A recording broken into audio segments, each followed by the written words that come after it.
og derigennem mødte Goran, som arbejder og er medejer af et firma, der hedder Ohlogy i Oslo, som jeg synes var rigtig spændende for alle at møde.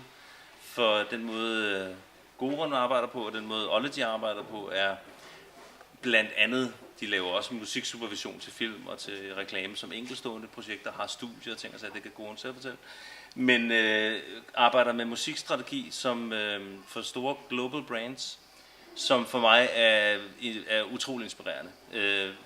Den måde, de arbejder på, og det niveau, de arbejder på, hvor vi danskere, jeg kan ikke generalisere, men min erfaring med det miljø, jeg kender, er, vi tager det sgu sådan lidt, som det kommer. Det skal nok gå, og det er meget sjovt det hele. Hvor når man sidder med en global kampagne, som jeg så er blevet inviteret ind i et selskab her og sidder med, kommer der nogle ting, man skal have fokus på, som vi ikke har fokus på. Fordi at det lige pludselig er en større business, det handler om. Og der kan være mange ting, der gør, at det er det sidste job, man nogensinde har i sit liv overhovedet, hvis man ikke er dygtig til det, man laver. Men jeg tænkte bare for, ligesom, fordi vi snakker så meget om musik og film og alt muligt, det er så sjældent, vi hører noget og ser noget. Og siden at jeg var A&R director på EMI, hvor vi blev ved med at snakke om, skulle vi udgive Sandman igen, skulle vi lave en plade med The Sandman. Og jeg blev ved med at sige, det skal vi jo, for det er fantastisk, fordi jeg lige havde været i studiet, og ingen lyttede. Og hver gang jeg spillede tracket, så var det, ja, selvfølgelig skal vi. Men det tog altid sådan lige, skal vi ikke lige høre noget musik også? Det er sådan lidt, det er sekundært, det glemmer vi lidt. Så derfor synes jeg, det var vigtigt, at vi lige startede med lidt musik her. Og film. Og nu er det jo som det er her. Men nu kan I alle sammen lidt forhåbentlig se. Jeg har arbejdet sammen med Christoffer Bo på en spillefilm, Spis Glistrup. Og efterfølgende arbejdet sammen med ham på denne her Carlsberg Nordic-kampagne, som man måske ikke ved, Christoffer har lavet, men det har han. Og det er, grund til at jeg lige viser det er sådan set, fordi det her, det er jo en form for strategi i en branding, at man har et brand, man har et nyt produkt, man vil sælge. Og det er klart, der er et bureau, og der er en instruktør og producent, der er masser involveret i, hvad er det for en signal, vi skal sende med det, vi gør her. I det her tilfælde, der var missionen at finde et ungt band, ingen kendte. Selvfølgelig havde man ikke noget mod, at det var noget, der blev hypet, og folk snakkede om, men udgangspunktet var, at det skulle være meget rent og ingen historik. Hvor jeg så gennem flere dage og gennem mange stier på Spotify fandt et band fra Riga, som havde 1500 plays på Spotify og et magisk track, som bare var perfekt til det her. I hvert fald var vi alle sammen enige om det. Der er så en hel del i forhold til at vælge sådan lidt i forhold til den strategi, og det skal være det track, fordi så ender man selvfølgelig med, at bureauet er i tvivl, de synes det er fedt, de ved godt, det er det rigtige track, de skal lige sende et signal om, at vi skulle meget gerne lige høre nogle andre bud også. Vi ved alle sammen, at det er det rigtige, men vi prøver alligevel en måned at finde noget andet, der kan erstatte det. Det ender så med, at man er helt oppe på direktionsniveau i Carlsberg, og så ender man med at sige, godt, det der skulle have været indie og alt muligt, hvad nu hvis du havde 500.000 kroner? Hvad vil du så foreslå? Okay, jeg ved, vi leger et spil nu, for vi har allerede bestemt os, men hvad kunne man så? Så hele den der kommunikationsvej igennem og ende med at vælge et track, det er nogle gange lidt sjovt og lidt til grin, men samtidig også meget vigtigt selvfølgelig. Men det her det er sådan meget en enkeltstående kampagne, ligesom vi lige snakker om før. Volvo, de laver forskellige kampagner, selvfølgelig med den samme bil, eller en ny bil med den samme brand, men har nye instruktører på, har nye supervisorer på i forskellige territorier af verden. Hvor det Goran vil snakke om, det er selvfølgelig, når man har et brand, og man laver en langstrakt strategi for det brand til. Men vi kan lige starte med at lige høre lidt her. Måske.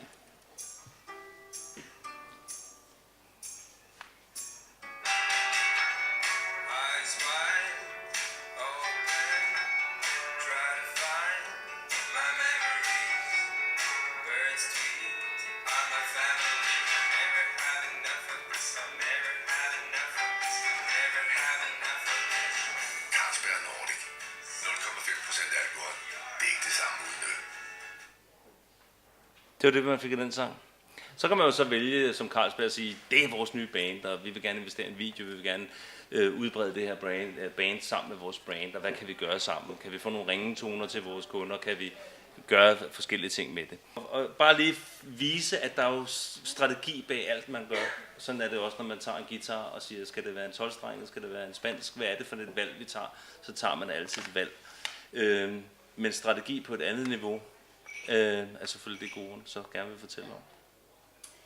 Ja, hei. Hvordan er alle med norsk? Er det okay? Hvis det blir svårt, så kan man heller gi et signal.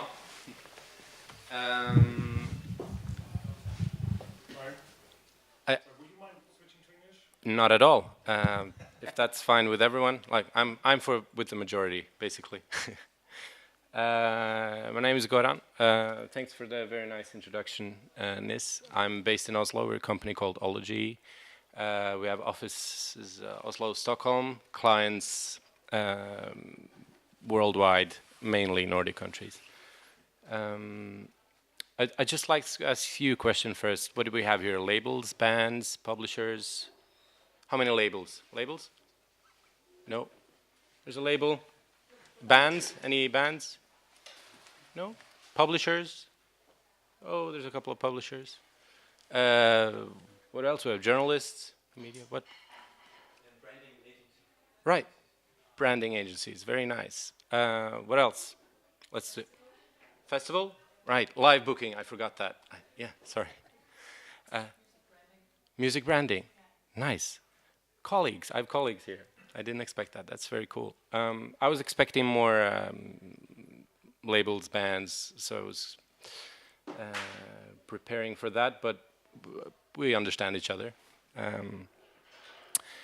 Yeah, so basically I wanted to talk about the process when we work, the things we think about. I'm going to show a few examples. We have in-house music supervisors and also take care of licensing and business affairs side of things. So it's really different working with a film as a format, working with cinematography, with directors, with agencies, with strict creatively defined ideas. It's different from working with brands and branding, because that's a more like a long-term commitment, yeah. And in order to brand with sound and music, we need long-term commitment. We need continuity, consistency, and objectivity, right? And the way the world is mostly organized, I mean, this is changing, of course, but the traditional setup is that you have a brand and a marketing department, and they have a clear identity, they have a clear picture of who they are in terms of some core values, who their target group is, who are they talking to, who are their clients, who are their potential clients, etc. And then more to the point, they have an identity, they have a visual identity, they have a color scale, they have fonts. But very rarely, traditionally, has there been anything said in these brand manuals about the use of sound in music. Now, what happens then is that you get agencies which would specialize in these things. And music would be then defined by whatever agency you're working with. And that's not to say, taking an arrogant point, saying that that's wrong because all agencies have shit taste in music. Not at all. But it's just saying that it leaves the brand with this uncertainty. So it's like forwarding a graphic manual in black and white and expecting colors in return without saying anything about the colors, right?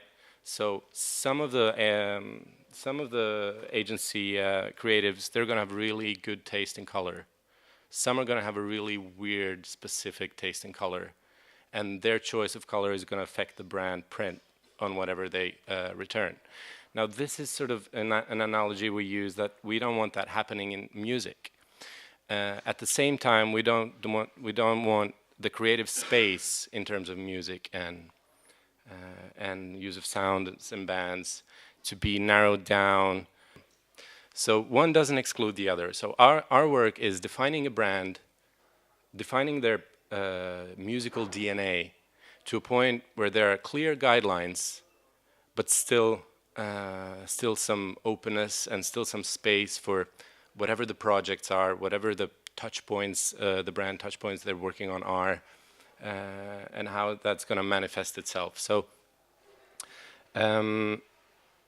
this is a big part of our daily work. It's sort of balancing the creative idea. So a film needs a song, it needs a melody, it needs a feeling, it needs something to lift the idea, the story, the narrative, or maybe something to contrast it, to surprise, to make it special, to make it magic. A brand manager, he doesn't really need a song, he needs a brand. He needs a band with a clear, and what do I mean with a brand band? Now some people get really offended, well, offended is not the right word, awkward using the name brand of their band, because brand, that's all business and corporate, and we're a band and we're artists, etc., etc. But it really, what we're trying to say with that is finding out the identity of the brand. So who are you? What's your core values? What kind of visual and lyrical inspirations do you have? What's your story? Why did you write the song? Why did you start writing as a band? So once that story is clear, you have a deep foundation on which you can sync them with a brand, because we know the brand, right? We work with them on a long-term relationship, and we can say, these guys or girls, and this DJ or this project or this label, they have a way of working, they have a way of curating, they have a way of picking their music and their project, which really fits nicely to who we're trying to reach, who we're trying to work with. And then we set up a framework, and then the syncs and the projects more defined, they sort of really appear easily because it's a fit. I feel like I'm a bit of a stream of consciousness. Is this making it? Do you want to balance? Really good. Right. Maybe you should point out what kind of brand are we talking about. Right. I'm gonna get to the examples pretty quickly. Yeah. Right. Yeah. So yeah, it's all about brand analysis for us. So we analyze the brand we're working with, and we analyze the brand of the band, and we analyze the values, the style, the associations of the music. Because in our work, the musical values or the musical associations, like I said, they won't always be enough. For the film, for that certain sort of format, it may be enough. But with what we do, there are broader aspects to the associations that we need to consider. And cue example one, right? I'm going to show a piece of work which, opposed to Nis, is it's like something gone wrong in a way. It's not something on the show reel, because it was kind of something that happened that shouldn't have happened. It sort of went wrong, but I just thought it would be a good example, right? Because there's a story behind it. Anyway, any Duran Duran fans here? No, you can say. No worries. I'll have Duran Duran. There's a song they wrote which is called "Girls on Film," and it was quite a big hit. And the lyrics and beat are kind of simple, straightforward, dancey. And a couple of years ago, for one of our clients, H&M, we stayed with this song for an entire year, doing several remixes and versions and sort of new interpretations of the song, because it was just like it was a good fit at the time with the way beats were sounding. It was like we could picture the song with certain producers we wanted to work with, picture as in here.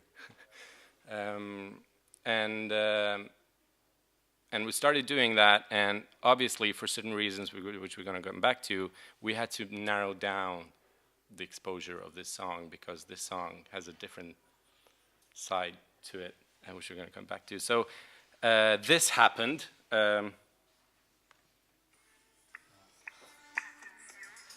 Suddenly.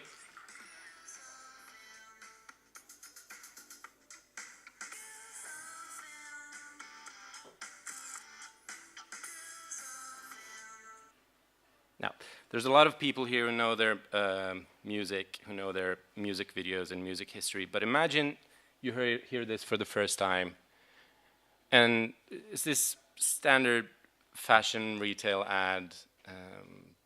It's like a studio setup.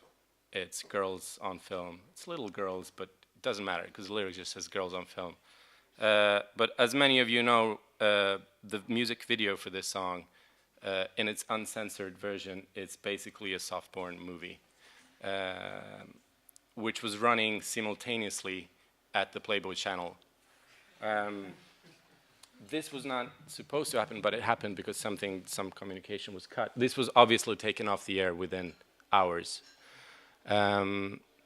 So what I'm trying to say here is that isolated these music, in terms of the sync, the music, the song, the lyric on these pictures and on this idea, it's cute, it's nice, it works. We can honestly say that from the musical perspective only, this was a good sync, but in the broader term, it's an absolute disaster. It's terrible. It's terrible. I can't. I've got. I mean, I was so upset when this happened. Yeah, that was Exhibit A. Det der var så altså specielt ved det her, altså når jeg nu har siddet med Goran og Henrik og Johan og holdet i Oslo, så har mit tankesæt aldrig været på det, så detaljeret et niveau.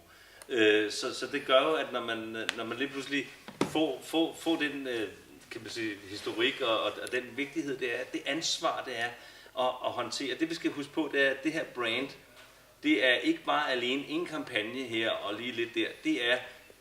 Det her musikhus er ansvarlig for alt musik, der kommer til det her brand. Og derfor så er den troværdighed så sindssygt vigtig at bibeholde hele vejen. Og det tog jeg som eksempel, kan jeg så i min egen reference sige, jeg blev spurgt, om jeg ville håndtere en Rynkeby-reklame, som er ude nu, med en abe, som alle synes var super fint, og de havde fundet et track, beroet, og alle var rigtig glade for det her. Og det track gik jeg også igennem på samme måde, som Ohlogy går igennem deres ting, men det tror jeg ingen andre ville have gjort herhjemme på det tidspunkt. Og der fandt jeg så for eksempel bare lige som det første, jeg faldt over, som tog mig 2 minutter, det var jo selvfølgelig at læse teksten, hvor den første linje i anden vers, det var Your knees must really hurt by the way you're getting down on me. Og så må jeg jo så sige til det her reklamebureau, er I sikker på, at det kommer til at gå godt i for eksempel bare Sverige? For den skandinaviske kampagne, det er en kæmpe dyr kampagne. Og de fik jo selvfølgelig, hold nu kæft, det havde de ikke tænkt over. Vi synes jo bare, det er et godt track, og alle synes, det er sjovt. Men vigtigheden af detaljerne, det kan være ham, som så var artisten på det tidspunkt, der har været drug addict og gjort noget pis eller lavet et eller andet. Det var jo ligesom bare, lige pludselig kunne jeg så skrive til det her bureau, okay, det vi gør i det her firma, det er, at vi minerydder. Ikke? Og da han så læste det, så blev han jo, jeg vil have en minerydder nu. Jeg vil aldrig nogensinde turde at gøre noget andet. Og det synes jeg jo i forhold til en film også, altså man har et 25 millioner kroners film. Det er jo vigtigt, hvad man ender med at putte på. I den sammenhæng kan det godt være, explicit material ikke er så doomed. Men det kan være en eller anden sample, der er clearet. Bare det her som supervisor, get your things sorted out. Altså få tjek på alle detaljer af det, du gør. Og være hele tiden op i et niveau. Og det har Ohlogy inspireret mig til, fordi det her jo selvfølgelig er et ansvar, som udover det så vanlige er vigtigt. Men igen, det kunne være en Sony picture movie til $30 millioner, man sad med. Så ville det også være vigtigt. Jeg synes bare som dansker, i vores mentalitet til det hele, synes jeg bare, det var så inspirerende. Og også føre det ind i mit daglige arbejde og være på det niveau i alt, hvad man gør. Så det var spændende. Og det der eksempel var jo meget godt. This example is really explicit, and I don't mean that in an explicit lyrics kind of set, but it's really clear and strong and to the point. But of course, this way of working is applied to a lot softer values. Lyrics that are sort of over border, that's kind of a given. When it becomes hard is when you're sort of timing soft values of band. So you're speaking of sounds, sound trends, lyric trends, production trends, but then also visual associations, subcultural associations. So where does this music come from? Is it connected to any sort of well, we had this amazing French hip hop track. I can't remember the name, and it was on one of our playlists for an in-store, because that's obviously part of the work. Once you do a wholesome strategy, then, and if this is a retail brand, then you're programming their in-store music. That's one of the things we do. The H&M radio station has got more listeners than the Nordic radio stations combined. So, and there's always someone who's there ready to sort of arrest and make a point of when something's wrong with a brand like that. So we really have to be on our toes. This French hip hop track was amazing, and there was nothing explicit in the lyrics, but then this particular rapper just made a homophobic, homophobic, like a light, not explicit, but a joke in the homophobic direction in a newspaper, and it had to go. Simple as that. Like, we can't risk any association. And then there's things like so again, once we turn that around and we're looking for bands, artists, labels for bigger collaborations, then we need to get all these facts straight, but also from the artist point of view. So what are your concerns and beliefs, and what do you want to do with your music, and do you have any like environmental issues? You know, you can't, if there's a beautiful ad by a beautiful director for an oil company, then the way the structure works now is that a band which is really concerned with what they're synced with, they're more likely to say yes to an ad which is beautifully done for something that really doesn't fit them in terms of what's actually being sold and what the core value of the brand is, as opposed to something which is creatively like not something that they would necessarily associate them with. So like it's clothing, it's simple, but the brand really fits, and the work, the corporate social responsibility work the brand does is really world leading, and this is what kind of, this is one of my main messages to on these kind of speeches, is that you need to analyze the core values of a brand before you can start seeing possibilities, opportunities working together. But in order to do that, you have to define your own core values as a band. So what are we about? What's our message? What do we look like? So the strategic thinking needs to be applied to on that side as well. And once that's really defined, it's easy to see the links and where there are possibilities, and on the other side, who shouldn't be working together at all. Må jeg lige skyde ind? Ja. Det jeg tænker på, når du siger det her, det er jo, nu sidder vi meget i de her paneler og snakker om musiksupervision og modtagelse af musik, og hvordan håndterer man det, og det er jo ikke en envejskommunikation. Altså når du sidder og fortæller om jeres arbejde med at servicere et brand, som selvfølgelig er jeres daily business, så tænker jeg, hold nu op, hvor er det meget arbejde I skal igennem, og I skal holde hovedet koldt med, og lægge jeres følelser ind i, og elske, og I skal vide, hvad er der den nye trend, hvordan det nye bands lyder, hvad er på vej, hvem er den nye producer, der kan lave et remix, når det her er ude.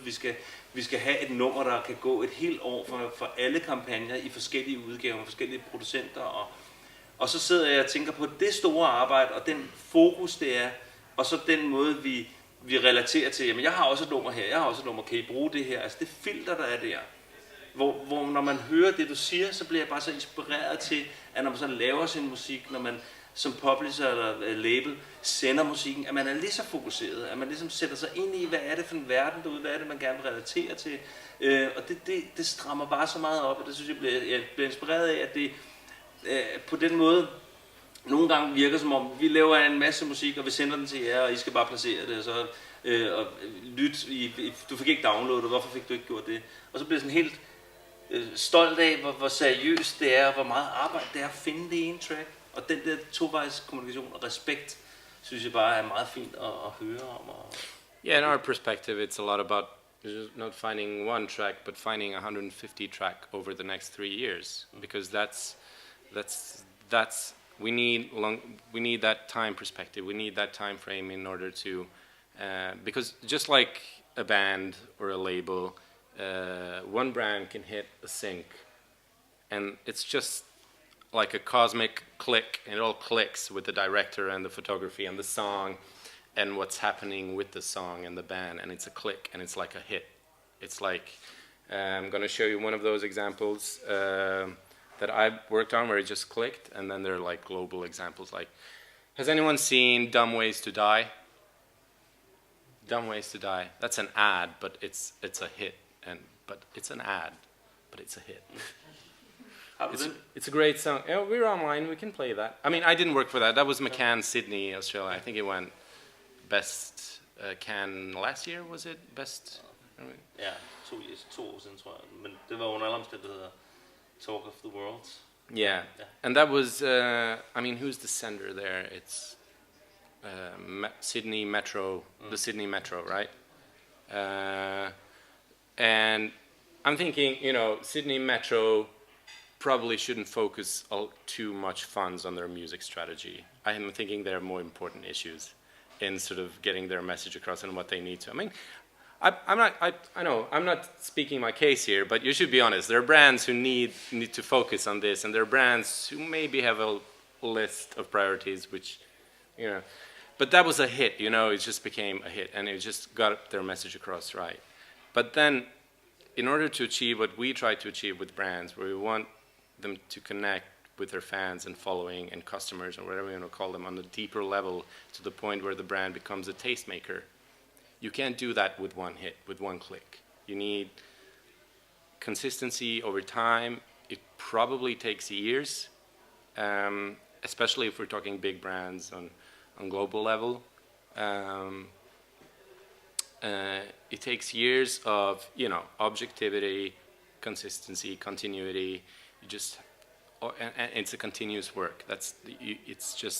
And we have to tune ourselves in every now and again. So what's going on? So we're traveling, we're listening.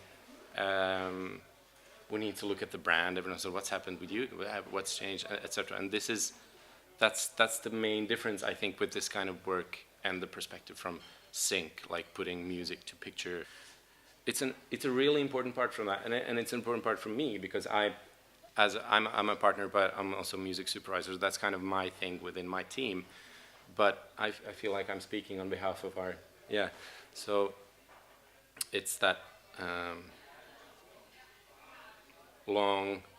You need to do the good choices. I'm just repeating myself here. No. But take another example. Jeg tror også tiden ved at være til. Oh, I'm sorry. Nej, det er ikke dig, der har trukket. We should have. But I'd like also to open up for a few questions. That's always good. Hvis vi viser et eksempel, så kan vi jo bare snakke sammen. That's the Duran Duran film. We're not seeing that. Sorry, I'm being slow. There we go. Yeah, this is one of the clicks that we did a couple of years ago.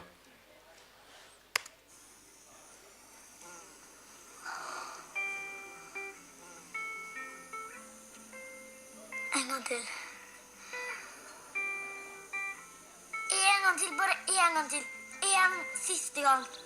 Please!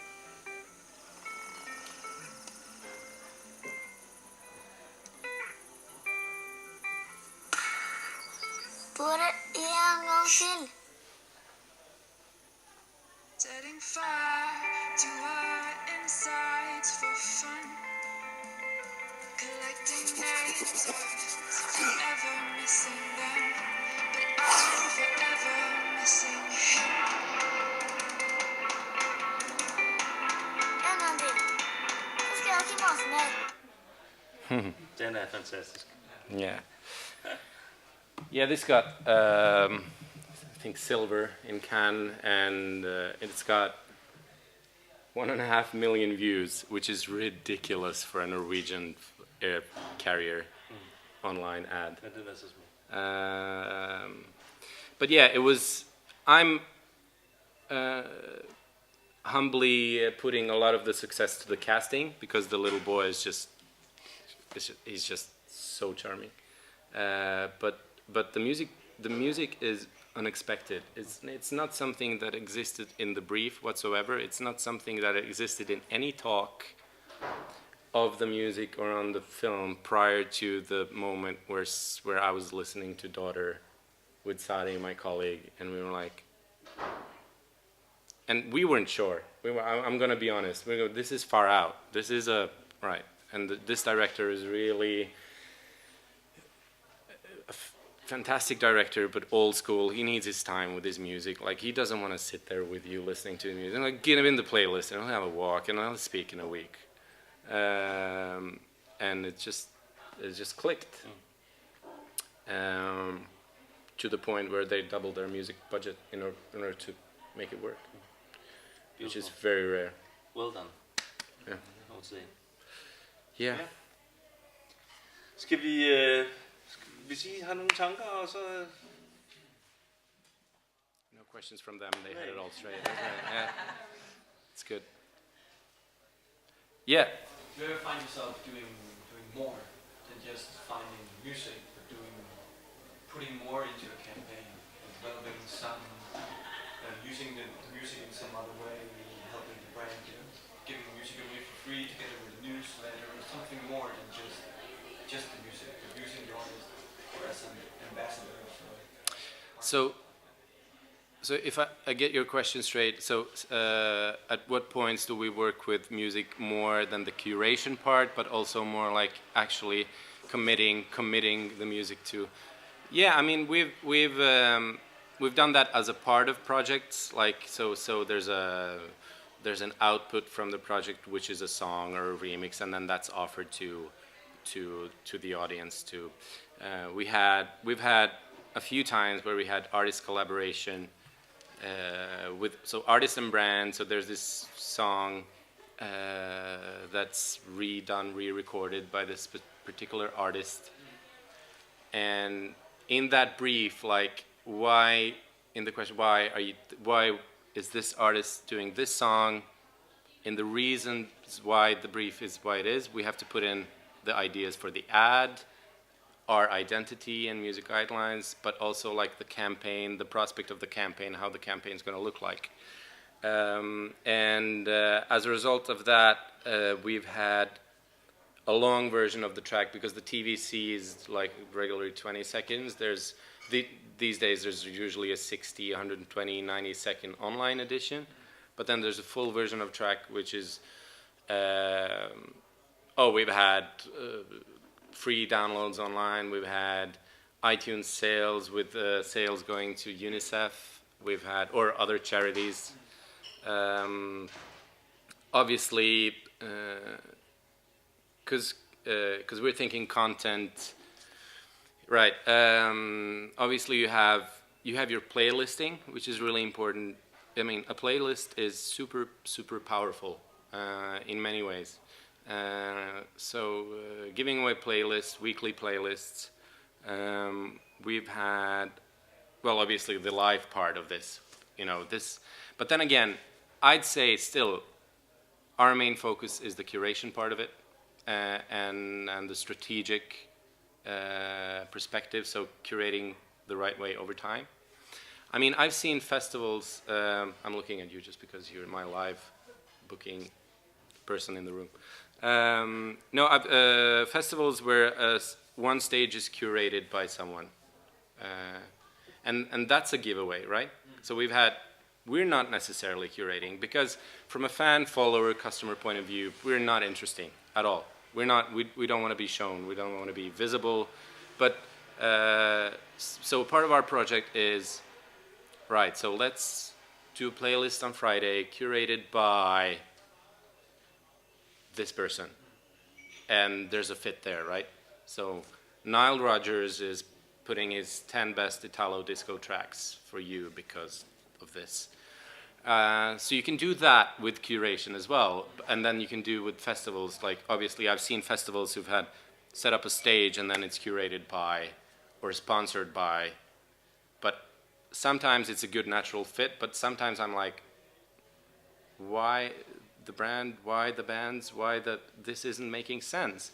And when it's not making sense, it can still be good music, but it's always going to be really strongly associated with something which is sponsored, not genuine, something which is paid space, etc. Whereas if you do a good fit, a really good fit that makes sense, audience tend to see through that and accept it as genuine because it is. That's the way I see it anyway. I hope that answered your question. Jeg vil understøtte til at sige, jeg synes jo, når man har et eller andet match, der hedder en kampagne og et band, så er det altid ærgerligt, at der ikke er nogen, der ligesom, kan man sige, økonomiserer på det hele vejen rundt. Så kommer der en José González og noget Sonys Bravia, som gør, at tingene bare vokser af sig selv, og at han bliver... Men jeg synes, jeg ærger mig altid over, at der er et label, som så, kan man sige, var glad for den synk, og så går de ellers videre i deres liv.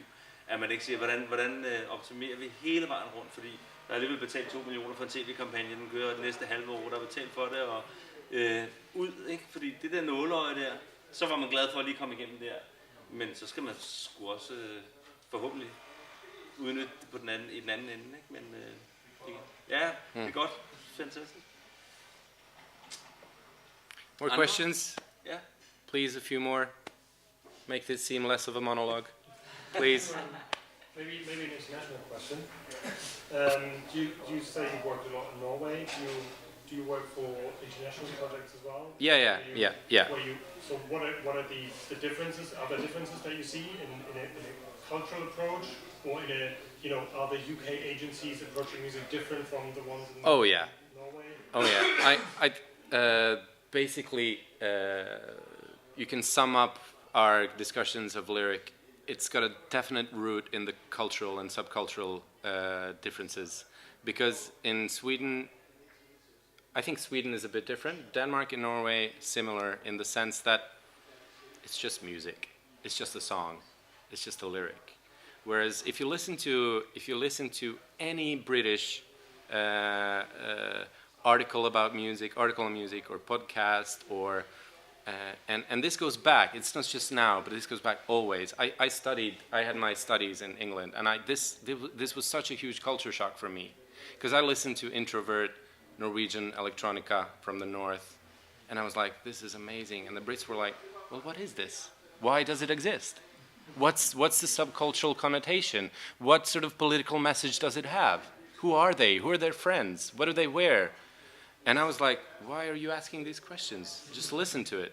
And I'm not saying there's a right way and a wrong way. They're just really different ways that needs to be taken into consideration when you're doing a global campaign.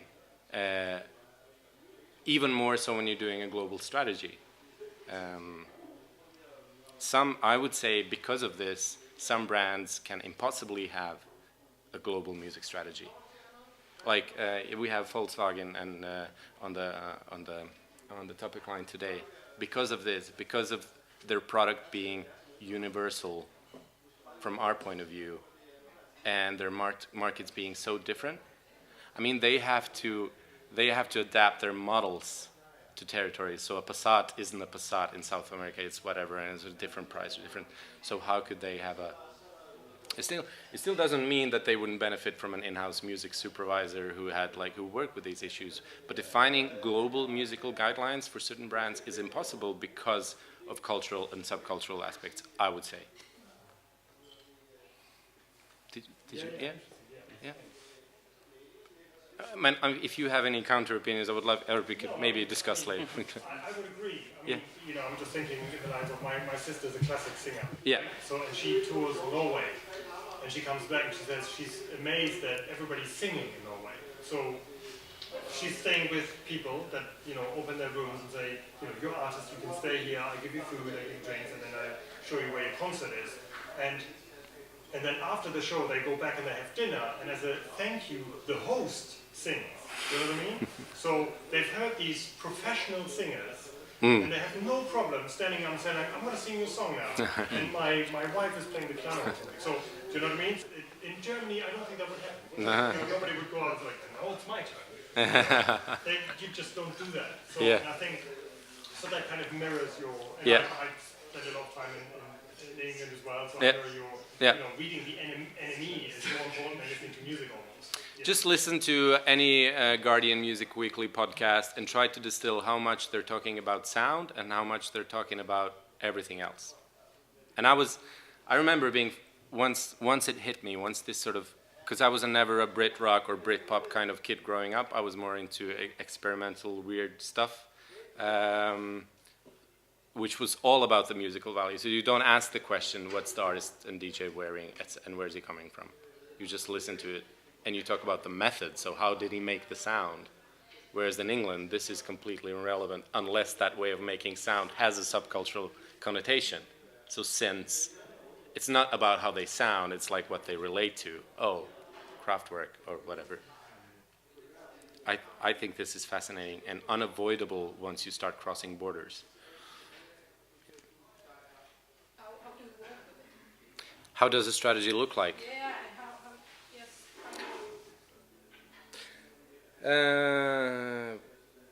It's really different from case to case, right? Yes. I was thinking of preparing a case for that, but I ended up dropping it because they're so different.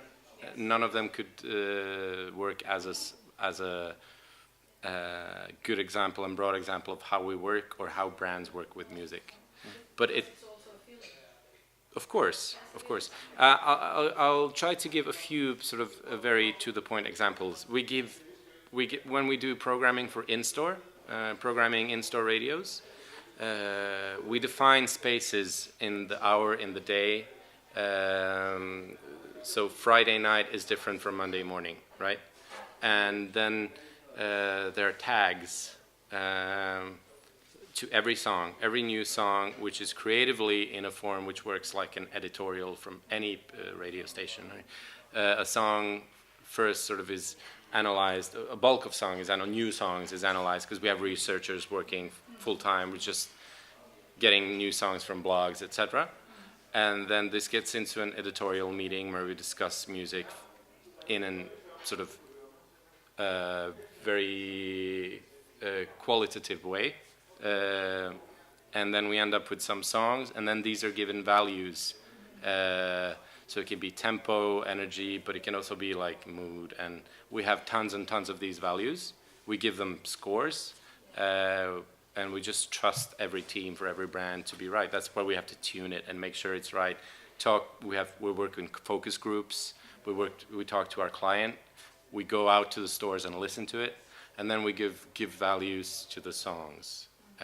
And then there's a kind of technical and mathematical logarithm saying you need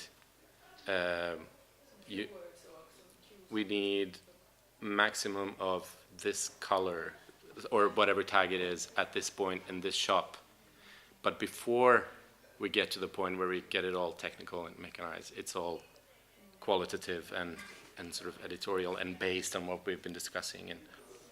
And then we have to, quality control our product like everyone else. We have to talk to brand, we have to talk to customers, we have to talk to bands, we have to talk to everyone to navigate ourselves. We have always been critical to are we doing this right?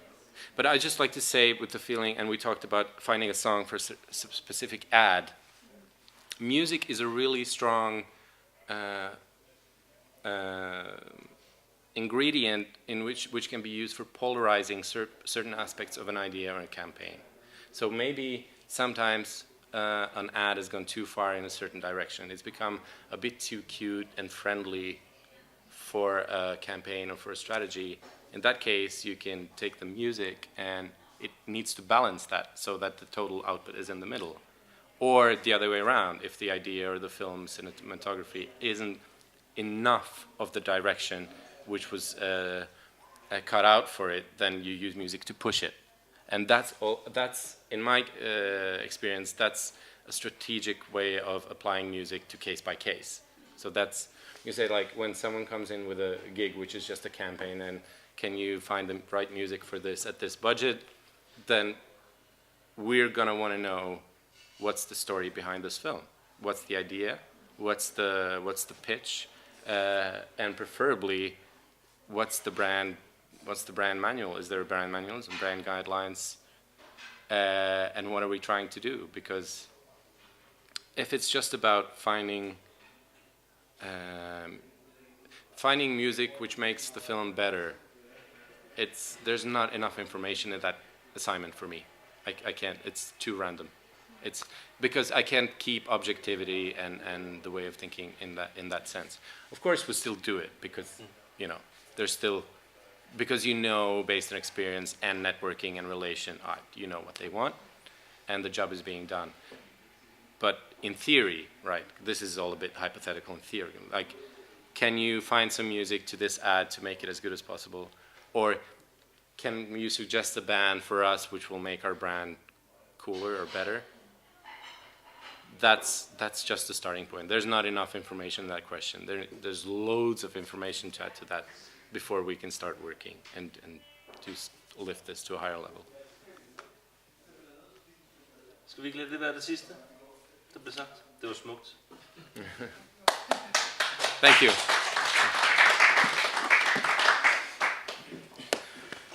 Whew.